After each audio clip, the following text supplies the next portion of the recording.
This week we're going to the third sermon, which is in Matthew 13. So if you have a Bible, feel free to join me there, Matthew chapter 13. We're going to explore a section of this chapter from verses 1 to 23. Matthew 13, the third sermon.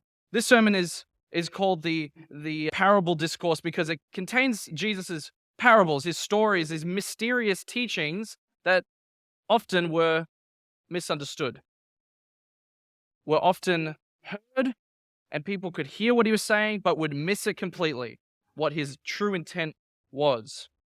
And I think for us today, we may be asking the question, how do I hear God? How do I listen to God? How do I have this deeper relationship with him? Some of us think it's impossible to hear God because he's not there. He doesn't exist. And so I invite you to think through these things also. So for some of us, we believe that he is there and we've seen him work in our life, but right now we don't hear him. I know I feel like that. Sometimes I'm asking God, I know you have a plan. I know you want us to have a house, but could you just give me a little step-by-step introduction to your plan? Like, just introduce me to where you're going. I trust you. You're the Lord of the universe, but please just give me something. It seems silent. So we often ask this question, how do we hear God? When I think about hearing other people, listening to other people, I think of my good friend Marche. Marche and I, we started out at college in 2013. So over 10 years ago, we met and we've been best friends since. We used to hang out together. We'd open our Bible. We'd play games of searching for certain Bible verses together, really nerdy stuff. And, we'd often practice preaching to each other down in this like car park area where no one was. Really like excited to be pastors and on the journey together. And as you can see, I had a lot less hair there. I don't know why people are taking photos right now. But we often went to the place, traveling together, went to see Canberra, went to the Cook Islands together. This is the Wadigans just behind the college. It's a beautiful place. We'd go hiking through there. There was 4 of us in this photo, but one of my good friends, the one on the right here, he passed away 10 years ago. James Owens, he was a good friend of ours. So there was, we often hung out together and were close. And of course, Marche would always try to find me in situations and get my worst side. That's what good friends do, right? They don't try to make you look good. They try to make you look bad. But we've seen a lot of things together. We've traveled along life's journey quite a bit. We made it to graduation and we graded together. And then I also got to be the best man at his wedding. He couldn't be the best man at my wedding because his brother had a wedding the exact same day in South Australia. And I said, come on, man, priorities. You're really gonna do me like that? But Marche, my best friend on this planet, and we have spent a lot of time together. He makes an effort to come see me. This was from Christmas last year. He just traveled down just to hang out. And we spent a week together. It really was awesome. And Marche is uncle to Elias and to Amara. This is someone I hope that they get to meet. But there's one thing about my best friend Marche that people don't notice, and it takes them a while, but I've figured it out because we spent so much time with each other, is that he's never paying attention. He is always zoned out. And I've even caught him being able to catch photos of him. Like, that's how zoned out this guy gets. The photo on the left is not a photo that I took. It was actually a group photo intended to get all the pastors of the conference together. And he's not even looking. I remember another friend who got married and he was a groomsman for. He was zoned out the whole wedding. And in every photo, if he's in it, you can see him staring at the ground. Zoned out. He doesn't hear a thing. The thing about whenever we're in conversation and he's in the room, he will pretend like he's been listening. And I'll say, Marche, did you get that? Did you hear me? He's like, oh, yep, yep. I'm with you. I'm like, what did I say? He said, doesn't matter. I'm like, righto, I can tell you we're not in the room for the last 10 minutes. Now I've just resorted to, hey, where you been? What was it like in that other place you were fantasizing about? Was it good? Was it better than my 10-minute spiel to you? I know that I am a good preacher if I can keep Marche in the room, which I cannot. So today in Matthew 13, we have this story about the crowds coming to gather around Jesus, and they're excited. And they're gathering on the hillside as Jesus steps into the boat and he begins to teach from the boat. And the only reason I can imagine that he would need a boat is because the crowds are just pushing on him. They want to hear, they want to listen, they want to see what this mysterious teacher is all about. And as I can imagine in any crowd, and now we have a crowd before us, I can imagine it very similar. Some could have been in the crowd thinking, What is Jesus on about? You know, that argumentative spirit. I don't believe what he has to say, but I'm coming anyway. I'm going to hear what he has to say. Maybe some were distracted, trying to care for their kids as the toddlers were running around. Or some were disinterested. No, I don't want to be here. Mum brought me. Some might have been eager and excited, and the crowd would have been energetic, would have been alive. And so he begins to share a story.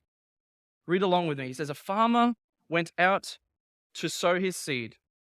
And as he was scattering the seed, some fell along the path, and the birds came and ate it up. Some fell on rocky places where it did not have much soil, and it sprang up quickly because the soil was shallow. But when the sun came up, the plants were scorched, and they withered because they had no root. Other seed fell among thorns, which grew up and choked the plants. But still other seed fell on good soil, where it produced a crop, 160 or 30 times what was sown. He who has an ear, let him hear. At this point, he jumped out of the boat and he went home. What a strange sermon, Jesus. The crowds were energetic and excited. What did you have to share? I told them about seeds. And the disciples at this moment, they follow him and they're curious and follow along. It says this in verse 10, the disciples asked him, why do you speak to the people in parables? What was all that about? We thought there was going to be something a little bit like the Sermon on the Mount. That would have been a good sermon that you taught to us. You could have told them about your kingdom. You could have told them what is involved, but instead he just tells them about seeds and soils. Jesus begins to break it down for just his disciples. And I think this is intentionally done to invite you to lean in. Do you want to be a member of the crowd who hears about Jesus, who is curious about Jesus, who pops in now and then? Or do you want to be a disciple? Do you want to come in closer? Do you want to lean into his message and have it be part of your life? Do you want to do what Jesus did? Well, the clue here is that the disciples say, why are you doing this? Explain this to us. And so he does. He says, the knowledge of the kingdom of heaven, or the secrets of the kingdom of heaven, have been given to you, but not to them. Another version says, because it has been given to you to know the mysteries of the kingdom of heaven, but to them it has not been given. In two different versions, this word mysterion gets translated secret or mystery. And what's the difference between a mystery is a cold case experience. We know it's a mystery because we don't know what happened. Like the Bermuda Triangle. It's a mystery. Are people actually disappearing? UFOs, mystery. I don't want to get down the conspiracy tinfoil hat moment here, but this is the key thing. Mysteries are things that are unsolvable, but a secret, I can have a secret, and I could introduce you to that secret. I could let you in on the secret, and what would happen then? You would know the secret. And so I think a better word to use here is not mysteries, but secret, that you have a secret of the kingdom of heaven that has been given to you, but not to them. Who's them? Have you been following along? It's the crowds, the people that pop in now and then. They're interested in Jesus. They want to hear about him. They're curious, but they don't commit fully to him. There will always be this situation that if you do want to experience Jesus, it takes some time and some leaning into it. That's why he says this next line, a very important one. Whoever has, to him more will be given. I would love to pick up that violin now and do what Jono did. But if I did, I would look ridiculous and you would all be leaving.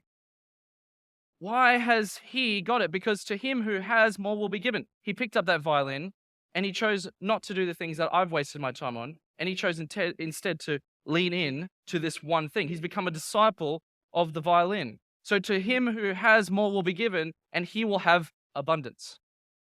But whoever does not have, even what he has will be taken away from him. This is a Matthew principle. If you want to have it, you can grow in it. If you don't want to have it, well, then you will have the outcome of your choices. You are a self-fulfilling prophecy, in other words. You choose your destination and your path. When I think back to Marche and the secrets that we would have while he was in the room, one of the secrets often was jokes. See, if you want to know a joke, especially a long-running joke that takes a bit of time to explain, we have some good storytellers in the room. Anyone the joke tellers that like to tell jokes and like those long jokes, leading them on? Yes, some people are pointing at each other even. Now, here's the thing. A joke like that is useless on Marche. Why? Because he hears your first line and the rest of it he's left you on. And I remember on this one situation, someone was telling us a joke, And this person wasn't really the best at telling jokes, but we were humoring them, but not much. He was checked out. And about 5 minutes into the joke, the punchline came. It probably wasn't that long, but the punchline came, and we're all in stitches. We're rolling around, and then we look across the room, and Marche is deadpan, nothing. Then he starts to smile because he's realized he's been caught. He's zoned out. But then we all start laughing because he's not laughing. He hasn't figured it out. And so it's become this inside joke for us that we love to tell the story and we love to laugh about that experience because of what happened there. And I think this is what Jesus is saying here. The secrets of the kingdom are like an inside joke or you have to be their experience. It doesn't mean it's only for the elite or only for the elect, but it's for those that want to understand it, those who want to lead into it, those who want to experience it, those who want to be disciples. And so this leads me to a moment of reflection. This is not an exclusive kingdom. Remember, this is for anyone. It's inclusive, but it does ask me the question, who do I want to be? Do I want to be part of the crowds, or do I want to be a disciple? Do I want some of Jesus, or do I want all of Jesus? In my experience and in my hope, I would like to give it the best shot at anything. This is a moment of reflection. Am I a disciple, or am I just part of the crowds? Am I willing to lean in and to ask Jesus, why are you doing this? Why? And am I willing to listen to him and to grow as a result of what he has to share with me? So Jesus spends time talking to them, and he even encourages them in verse 16, blessed are your eyes because they see, and your ears because they hear. He wants people to hear this, but he doesn't want to throw his pearls to the swine, as he taught in the Sermon on the Mount. He doesn't just want to throw it out there so that people who don't care about it will reject it. Instead, he wants the people that want it to grow in it, in his teaching. And he says, your eyes have seen, your ears hear. Now he starts to explain it to them from verse 18. He starts to break down to them what his parable was all about. Listen then to what the parable of the sower means. When anyone hears the message about the kingdom and doesn't understand it, the evil one comes and snatches away what was sown in his heart. This is the seed sown along the path. This group is the group that hears, they have no understanding, and they have no interest. They do not want to follow along with Jesus. They don't want to continue on that journey, so they go home. Fantastic sermon, great Bible study, interesting thoughts, but not for me. They do not give it the chance, and I wonder if there's people here today who have yet to give Jesus a chance because they've only heard, but they haven't understood. They haven't leaned into the message. This is an opportunity for you to reflect. Is this who I want to be? Because the picture that Jesus shares is that it's like seeds scattered on the ground that never have the chance to grow. Seeds have a million possibilities within them. Millions of plants are contained within one plant. A whole forest can start from one single seed. And so Jesus is saying, this group never starts. If you're like me, I don't want to be the person that doesn't give something a go. And I don't want to be the person that misses out on something worthwhile if it was right within my grasp. The second group he describes is from verse 20 to 21. He continues, the one who received the seed that fell on rocky places is the man who hears the word and at once receives it with joy. But since he has no root, he lasts only a short time, and when trouble or persecution comes because of the word, he quickly falls away. This group begin to grow. There is signs of life. There is excitement. People, they hear the word and they hear the messages of the Bible and they say, this is amazing. I'm all in on day one. But on day 2 and on day 3, but actually, that costs a lot. I don't know if I'm ready to sign up fully. I don't know if I'm ready to give you all Jesus. And so they're excited, but there's no change. Jesus is a great idea, but he's not a life-changing person. And it says that the sun comes. That's the key problem. When the difficulty comes, that faith did not have any root. It did not have any purpose. It did not have any direction. And so it withers under the heat of pains and problems. The third group, verse 22. The one who received the seed that fell among the thorn is the man who hears the word, but the worries of this life and the deceitfulness of wealth choke it, making it unfruitful. I wanted to show you this picture because this one helped me the most. When I think of a plant growing here, the last two either didn't grow or grew very little, but this plant is different because it does grow. It just doesn't grow to its fullest potential. And that's the problem with this particular plant. Notice the picture. There's plants growing, there's lots of things happening, but it's being choked out. The weeds and the other plants are taking over, and there's more important things that dominate the schedule and dominate the person's life. Jesus describes them as two things: wealth and worry. Wealth and worry. And isn't it true? They're the two things that take our attention away most from the message of Jesus. And so, yes, we will be there fully, hand raised, we'll even get baptized, but there's no growth. There's no continuation. It just withers under the worries and the other distractions. Now, the reason Jesus would share this is because he doesn't want you to be any of those first three, right?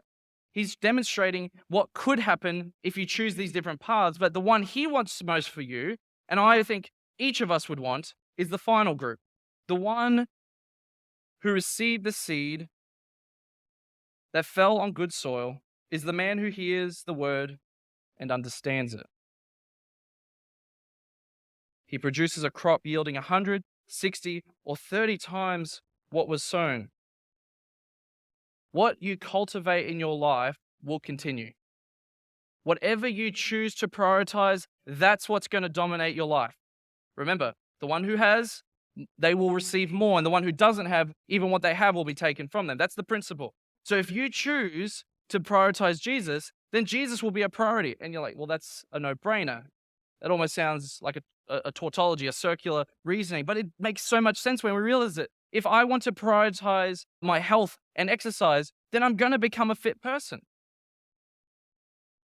And so Jesus says, if we want to be growing, if we want to be having a harvest, if we want to be producing life, then it has to be the number one priority. If we want to hear him, we have to be ready to hear him. And we have to be leaning in to hear him. But there's one more important thing here, because as these people grow, it says they produce a harvest that is 100-fold, 60-fold, or 30-fold. 30 times as much that was sown in the beginning. That is a lot of food.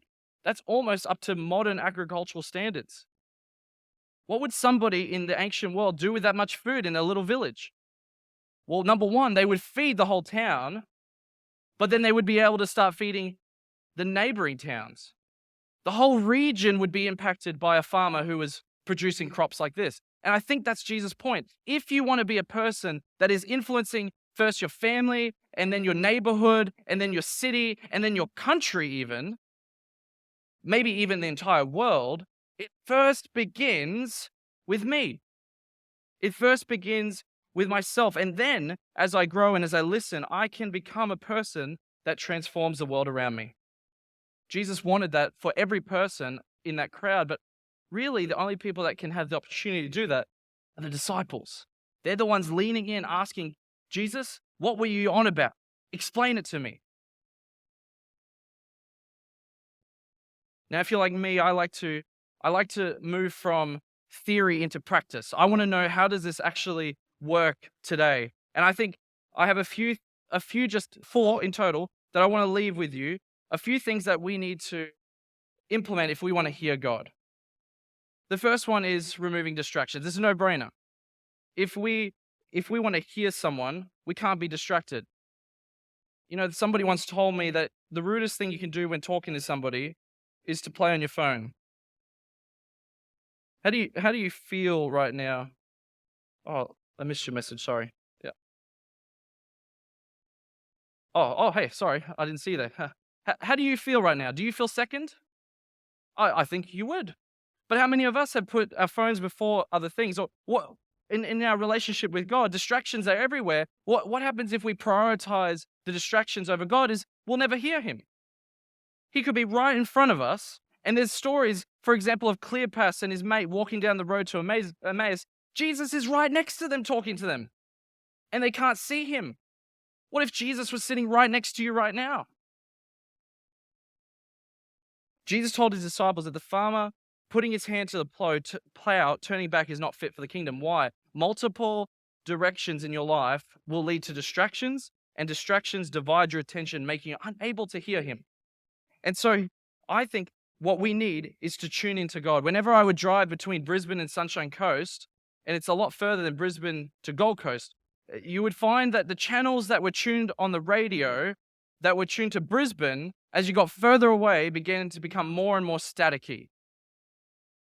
By the time that you reached Noosa, it was inaudible. All you could hear was the static. And I think in the same way with our relationship with God, the further we are, or the more distracted we are by other things, we'll be unable to hear what he has to share with us. Proximity breaks through the static and lets us hear his voice. Jeremiah 29:13 says, "You will seek me and you will find me when you search for me with all of your heart." That means attention. That means focus. That means leaning in and saying, I'm going to cut out the distractions. There are things in my life that are taking up too much of my time.